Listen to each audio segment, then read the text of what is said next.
You know that one song you can't get enough of? Chances are it was made with a sample from Splice. Explore top packs made by your favorite producers, sketch out song ideas in seconds with Create Mode, and dive into a sample catalog that's so deep, it's dangerous. Find out why Splice is the industry's not-so-secret secret. Visit splice.com and try for free today.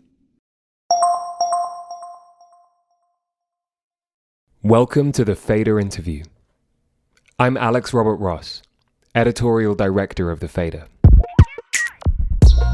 Bartees Strange has leaned so heavily into his idiosyncrasies that calling his music genreless is sort of a cliche. The Ipswich-born, Oklahoma-raised artist's debut EP, Say Goodbye to Pretty Boy, reimagined 5 songs by The National, turning them into soaring, stirring, brand new things, so arresting that Aaron and Bryce Dessner put it out on their own label. His debut album, Live Forever, released in the fall of 2020, capitalized on that success emphatically, collapsing indie, hip-hop, emo, and R&B into each other with such gleeful abandon that the critics who heaped praise on it seem to have been caught genuinely off guard. His new album, Farm to Table, belongs in the same universe as its predecessor. The uniquely braggadocious cosigns is, for example, a callback to Live Forever's Moss Blood. But he's still taking risks. Often that involves pulling back, as he does on the gorgeous acoustic track Tours, or even the mellow arena country of Escape the Circus's first 2/3. But what really lingers is the creative ambition of his lyrics, the leaps from imperiousness to gratitude and guilt, the meditations on his past and excitement for his future, the commentary on the industry he's learning to navigate, and the social injustices that often seem impossible to circumvent. No idea, musical or lyrical, is off limits for Bartees Strange. What's remarkable is how fully he realizes those ideas when they cross his mind. Earlier this week, a couple months on from our first conversation for the Fader Interview live on AMP, I called Bartees at his home in Washington, D.C. to talk about his creative restlessness, the inevitable costs of his sudden success, and the next album he's already almost finished. Bartees, how are you? I'm good. Just hanging out, trying to take it easy today. I've got a long flight tomorrow, so just making sure I have everything packed. Where are you off to? I'm flying to LA for a couple shows and to see some friends and kind of tap in before we go to Europe in July. Last time we spoke was 8 or 9 weeks ago, actually. Yeah. You just released Cosigns, you just announced the album. Mm-hmm. You were very excited. You just launched a new project. You had a whole cycle in front of you. Plus, you just released this hyper confident song. Now the album's out in a couple of days. You've done a load of press. You've revealed much more of the album. You've been in the weeds of the release. You're like having to sort out flights and you're having to travel a bit. How different do you feel now than you think you did maybe 8 or 9 weeks ago? I mean, I'm excited, but I'm nervous as hell. I'm just like, oh my God, let this album come out already so I can sleep again. but it feels cool. It's like very different than the first time I put out an album. And it's so different just kind of watching how things have changed. Like last album I put it out and I was like, oh, who knows? Like, let's see where it goes. And now it's like all this press and all these lead up things. And I'm like, at the core of myself, I'm still just like, yeah, I just, I'm proud of the music. I'm proud that we finished another good album and I'm excited about it and excited to make another album. I'm already kind of like, cool, let's do it again. Let's make another one now, So, yeah. That's great because that goes against the grain of the fear of the sophomore slump. Because obviously you had so much critical acclaim around your debut. Do you feel added pressure on the second time around knowing that people are going to be watching whatever happens? Yeah, I mean, I have some added pressure, but I'm also kind of confident in what I do. I'm going to do what I do, period. And I've never really been good at like chasing the wave, like doing what I think people are going to like or anything. Like that's not how I got here in the first place, So I feel like even with all the added stuff and the label and people knowing who I am, to me, it's still like, I just want to make stuff that I like and that I'm going to have fun playing every night. And I feel like with this album, like I did that. So I'm excited. I like this record. The 4 singles for this record, it's quite an interesting cross section. There are 4 songs here that I think none of them are exactly traceable onto each other. I think particularly you released Wretched a few hours ago. Nobody follows, nobody sees what's true. There's days that I wanted to be through, and every day I toss and turn. My life is wrong without you. I took the keys to the lift. I said to God what I said. I know the fuck what I was. I know they don't wanna move today. I wish I could die in the Lord. Sometimes it's hard as it all I think in some sense that's maybe the sort of the flip side of cosigns, right? You've got this sort of hyper-confident song where you're very proud of what you're doing. Then there's this other side of not regret, but definitely gratitude to the people around you. Was it important to introduce that like in advance of the record? Was that part of the decision behind that? Yeah. I mean, for one, making Wretched was just like of all the songs, that song was one that I'd wanted to write for a long time, and I'd kind of stared at it for a long time. I think I demoed that song for the first time probably 3 years ago, just like laying out the arrangement, but I could never really figure out what I wanted it to be about. And then, last year, as I was writing this record, I kept coming back to this point of like gratitude and like, as I was thinking of Live Forever and how I've moved on to Farm to Table, I can't help but think about all of these key people that really just like showed up and were supportive or would help me get things done when they didn't have to. And at points when I felt wretched, like when I felt like no one was going to help me or help me figure this out. And so I felt like it was an important vibe to wire into the album, which is mainly about this transition I'm going through in my life. Well, tell me about that transition. Transition from what to what exactly? Well, I mean, when I first started, making music, in my teenage years, of course I wanted to be like Tunde Adebimpe or like Kele from Block Party. Like I would see those guys and I'd be like, whoa, that's me. And then I'd get older and, you get jobs and you're like, maybe that's not me. Maybe I need to get a job. And so my 20s, I interned and worked, my whole adult life until I became really unfulfilled with it and started writing more and joining bands again. And it's kicked off this like 7-year journey of just playing in bands and making stuff. And until I wrote Live Forever. And then when that album came out, I was able to kind of quit my job and focus on this thing that I thought was just like impossible, And so all that happening, especially during like a pandemic when there wasn't a lot of movement happening in my life otherwise, it was just a really cool opportunity to reflect on my life and my journey and kind of what now my options are with music. And this record is kind of about that. It's like farm to table, rags to riches, going from a place where nobody knows who you are to kind of being at a table with people that you've looked up to forever. And then feeling like, okay, like, how do I do this? And that's the record. In some sense, it's about transitioning into being the thing that you dreamed of being 10 years ago. Yeah.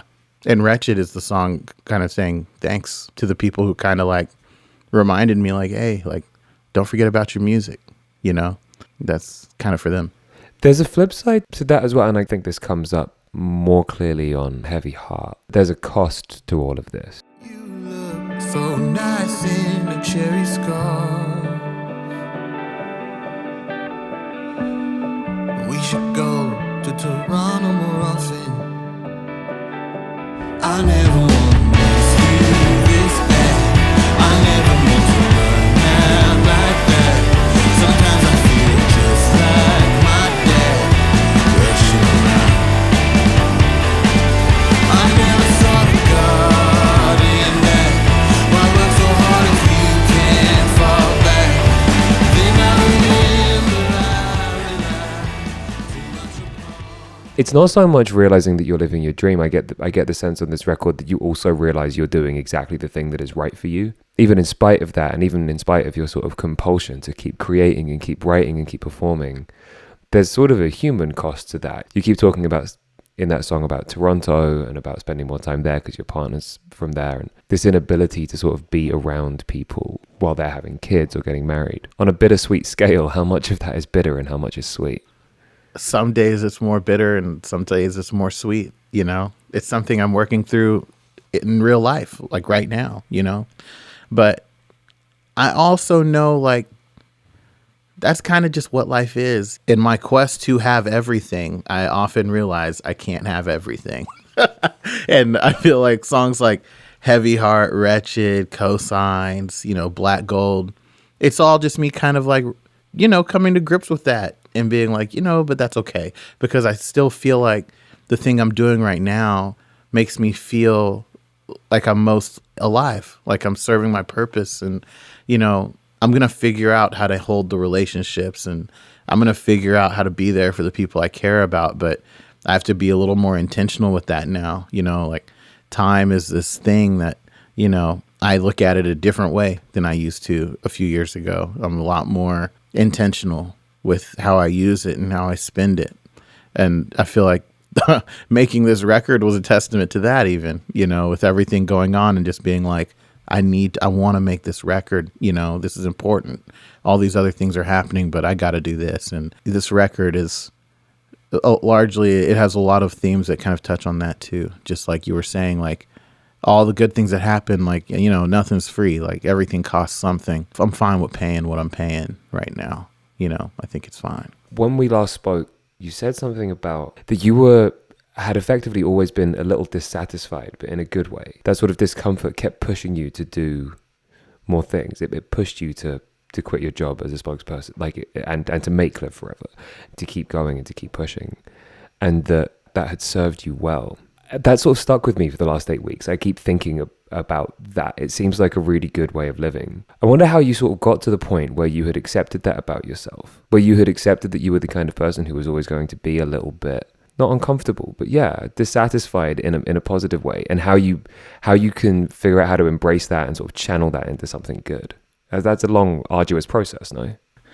Yeah, and it's also like there was a point in my life when it wasn't like a healthy thing, you know, like you can't just move through life being like dissatisfied with everything, you know, and I feel like you got to eventually hit a point where you can hold something in both hands, you know, you can be like, this was good, but I want more. But I'm grateful for this. Like, this is great. You know, like, I love this, but there is something else I want still, you know? At first, I used to feel really guilty for feeling that, being like, why am I the only one that wants to leave home? Everyone else seems to be happy staying here. I wish I could be happy. Or why do I feel like this job isn't enough? Everyone else is telling me this is the best job ever and I should never leave, you know? But I feel like there's something else. And I think that's okay for me. I've always believed that like life is beautiful when you have all these chapters, you know, and I kind of count my dissatisfaction with things to just my heart telling me to move on to the next chapter, you know, and that's, you know, how I'm living so far. It's fine for now. We'll see if it changes again. How does that work for you in the studio? Because obviously the conversation that you have to have 3 or 4 times a day with guys like me is about how your music is genreless and how you're collapsing lots of sounds into each other. But that does surely speak to a sense of you hearing an idea and hearing a thought and then going, all right, how can we push this further? Like feeling that restlessness and that dissatisfaction. When I'm in the studio, I'm a vibe chaser, like to the max. I don't really read music or anything like that. I'm just like, let's go where the song is taking us, you know? And for me, I just go with my gut. I feel like with songs like Wretched and Cosigns and some of these like bigger songs on the record, it was all just being like, what is the vibe? Like, is this vibe going to be like the Life of Pablo, Kanye, blown out vocals thing? Okay, well, let's go all the way there. Hold nothing back. Make the reference as clear as possible. You know, with like Black Gold, you know, I'm like, cool, is this going to be like a 22 a million kind of Big Red Machine drum thing with the distorted vocal? Cool, like, let's go all the way, you know? So people that like that stuff will hear this and make that connection. And that's kind of how I am in the studio. It's like, once I like smell the vibe, I'm like, cool, let's like bake the cake. Like, let's go all the way, you know? And there's nothing that I won't try, you know? I'm like, cool, like, let's try everything, and we'll pick what serves the song the most. Even though I guess I'm being described as like a restless person,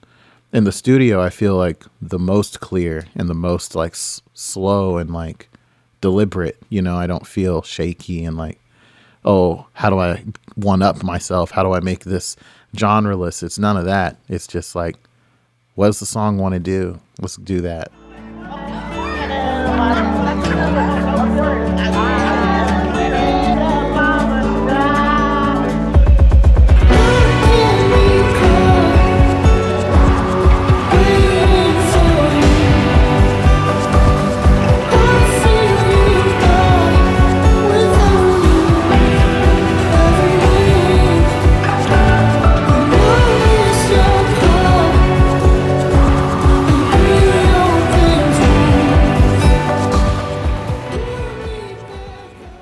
There is a confidence to this record that is expressed like not only through the assuredness of the music, but also lyrically.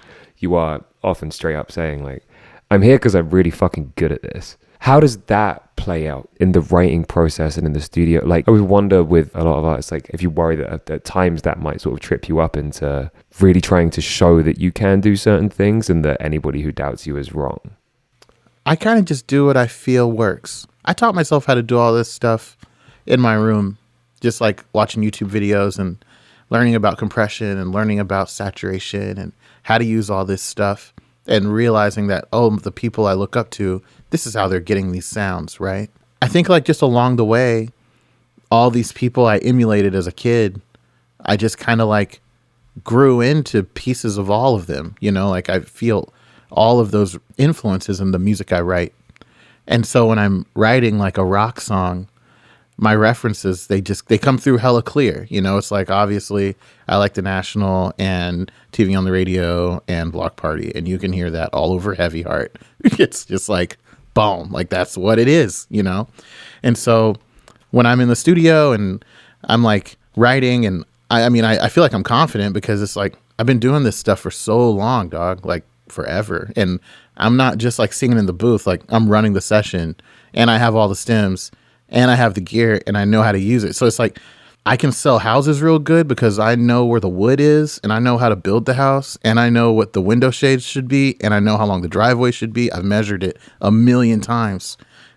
Like, that's how I feel about music and the things that I make. It's like, I'm confident because I've done the 10,000 hours. So, you know, when I make a record like this, after Live Forever, I had a lot of people who were like, go to the second record. Like, are you scared? And I'm like, nah, I'm not scared at all. Like, and if it sucks, I'll just make another record. You've also said in interviews recently, you were talking about like opera and how the people who were regarded most highly in opera are sort of people who can copy the best, and that you found that was sort of anathema to you. It was all about like originality. Like, if you understand the entire process from the ground up, if you understand how to build that house, then when you're showing somebody around it and you're trying to sell it, it's because you know exactly, you know that these windows were like the best quality windows that you could possibly have installed. Yeah, and if they're not, I can tell you where the good ones are. You know, and that's how I felt with Live Forever. After Live Forever, I was like, oh, I want to get better at this. You know, like, that was the only thing I thought. I was like, there are some things I want to do, but I can't make it sound as good as I want. How do I make it sound better? It kicked off this, like, the last 3 years just, like, producing records, right? And, like, practicing things through other people's albums and then bringing them back to my record and being like, okay, like, I know how to make this sound a different way now. Like, let me like try this again, you know? But yeah, man, like at the end of the day, I'm kind of just like, I'll just make another record. Like, I'll just make more songs. It's just chill. It's fun to me at this point, you know? We don't talk anymore. I never meant to say that. Some days I don't feel like I'm the man. I feel that from the bottom. I know I do some stuff you cannot stand. Oh, baby. And now I'm walking at the ocean. Alright. I'm dripping waiting it's because I can't win. And they say, black folks fantasy, but I want you over me. That complete understanding of that process from the ground up, how does that compare with playing live, which obviously like you have been able to do a certain amount of since, I mean, I know that you were in a lot of bands before being Bartees, but like playing under your own name. But playing under your own name now, like it is a different setup. There's a lot of different moving parts. You must be learning that a little bit more on the fly. And we talked a little bit about like you going out on tour with like car seat headrest and stuff and seeing how other people do it and like borrowing bits and pieces from them. How does that compare for you?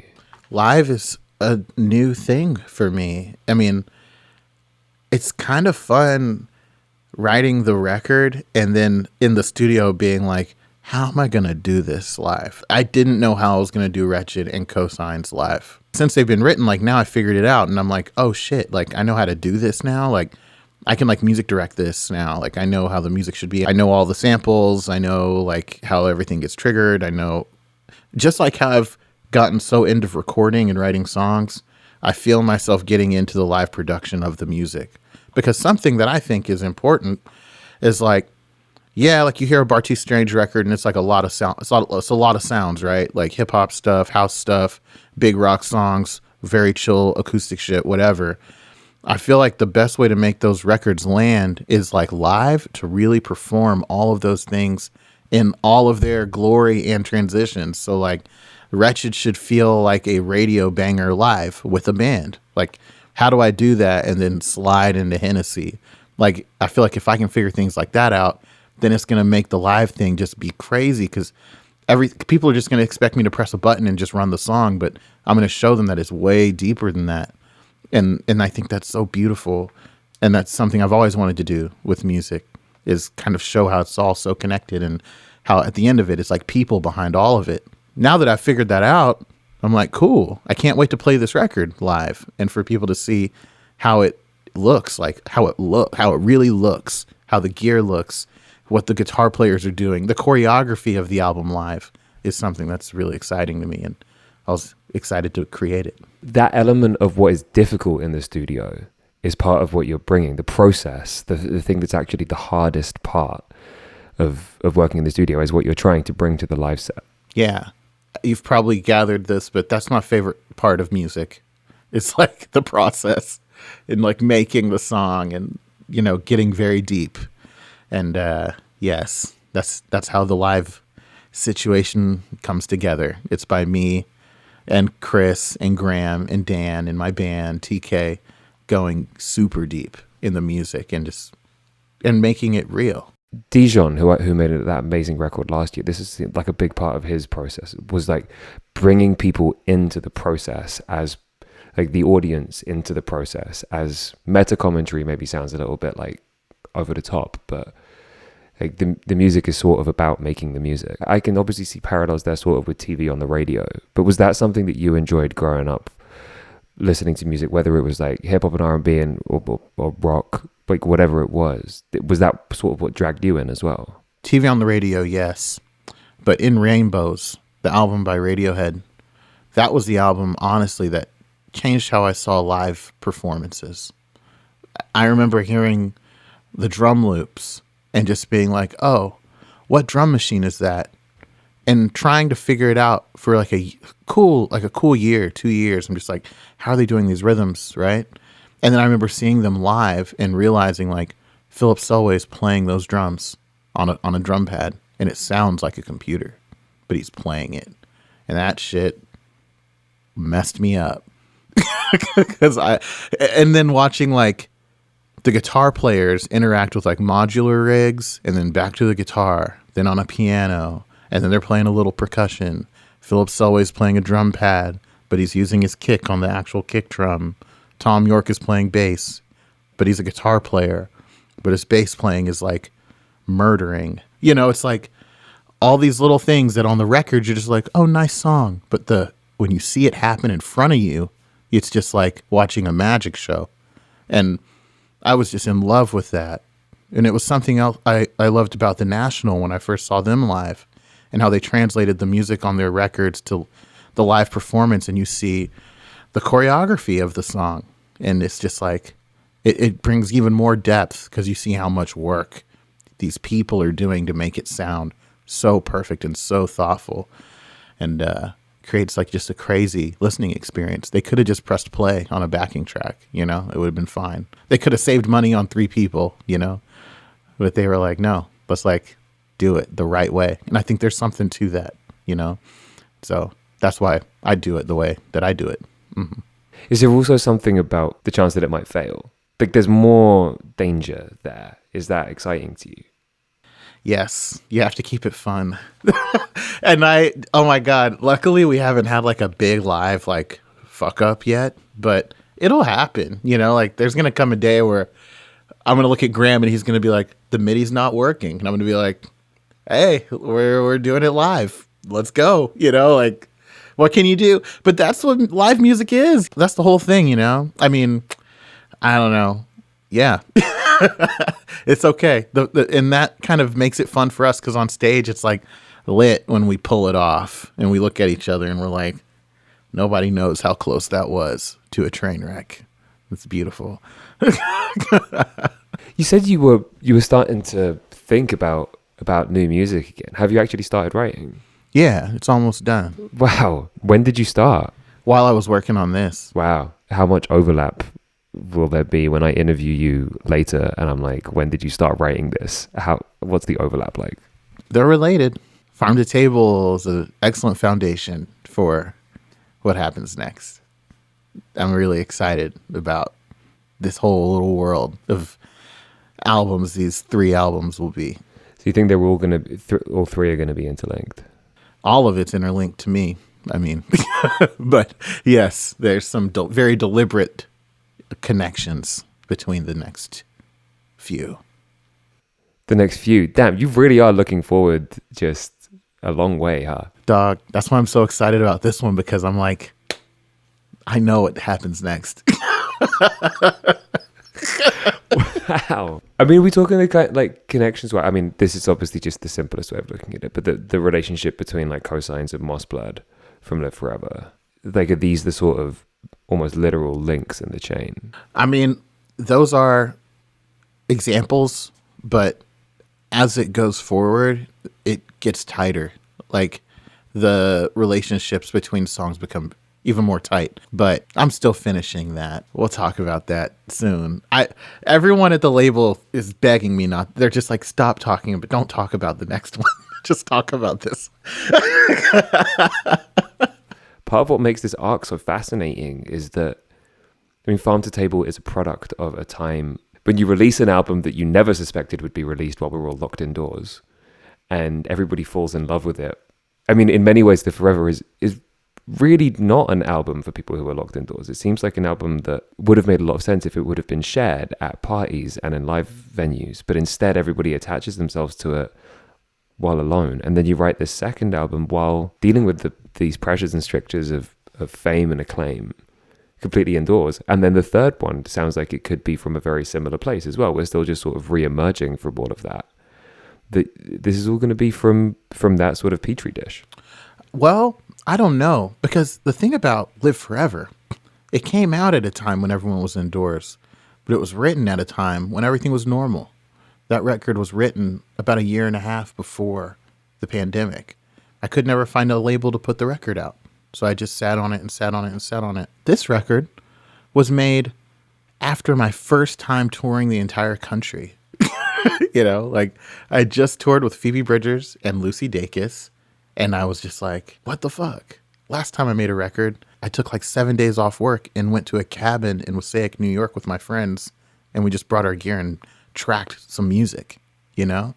And now I'm like at a 4AD studio in London and the engineer is paid for. And I can just like do whatever I want. This is crazy, you know? So it's like you're processing it from one end, but I'm processing it from a completely other like viewpoint, you know? Like none of these, like they're kind of like pandemic weird records, but in my mind, it's like the pandemic is like a side to all these other crazy things that are happening. And like the next record, I've kind of put some time on it just because I want some time to pass. Like I want to like kind of get through this record and experience some shit before I like really finish it. But the next record is similar in some ways, but in a lot of ways, it's an exploration all on its own. I've kind of fallen in love with a few things. I can't really go too deep into it, but they've been just swimming around in my head for the last year or so. When I finished Farm to Table, a part of me really wanted to combine them, but Farm to Table it spun left and the other one spun right. And I was like, okay, these are two different worlds.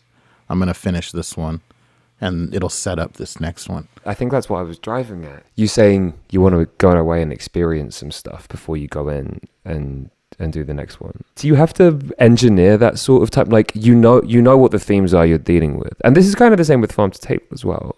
Like, the themes you want to deal with. So then do you have to go away and every time you're experiencing, like every time you're living, are you thinking, all right, this is refining the idea I had in my head for my next LP? I don't know. I mean, I think like in all creation, time is the most important factor. When I look at my records, especially the things I want to do next, some of those things I don't know how to do. I don't know how to explain. And I feel like the only way I will learn them is with time. Time that's going to be granted to me largely because of this album. I take that very seriously. I also never stop writing. I love writing music. I love producing records. I love just fiddling around with stuff, buying gear and seeing what comes out and seeing what it inspires me to do. Before I like really finalize things, like I build that time in and I'm like, this next couple years, I'm just going to like tour this record and I'll produce 2 or 3 albums, but on my shit, I'm going to let that kind of just sit for a little while. And I'm really glad that I've built all the frames and I have these themes and I can play these songs without vocals and just listen and listen and listen and tweak and tweak and tweak. And then when it's the right time, I'll go in and I'll just crush it. Even how I write records, like I record like a loop or a vocal phrase and I just pick a date like 6 months in the future to come back to it. I let everything sit. I think a lot of people think that I'm writing really fast, but a lot of the things that are coming out are some things I started a long time ago, I just was good enough to finish them now because of time. It seems like as poignant a place as any to end, Bartees. Cool. I know you got to run at 3:20, but I really appreciate you making time. This is I don't often get the chance to interview somebody twice around an album, so I really appreciate you making time for us. Of course, dog. Time, time. Good luck traveling. Good luck with the shows. Congratulations on Farm to Table. Appreciate it. Thank you very much. Really appreciate y'all. That was Bartees Strange in conversation with The Fader. Bartees Strange's new album, Farm to Table, is out tomorrow, June 17, via 4AD. The Fader interview is engineered by Tony Giambroni. The executive producer is Alex Robert Ross, and the associate producer is Raphael Helfand. We'd like to thank Loughton Audio for providing our microphones. You can find them online at lautenaudio.com. And we'd like to thank James Ivey for providing our intro music. If you've enjoyed today's episode, we'd appreciate if you left a 5-star rating and review. If you like listening to The Fader, good news. We're now on the new live radio app, AMP. You can download it from the App Store and check out our shows with the access code FADER on AMP. That's all one word. And keep an eye on thefader.com for essential music news, interviews, and essays. We'll be back soon with another episode of The Fader Interview. Goodbye until then.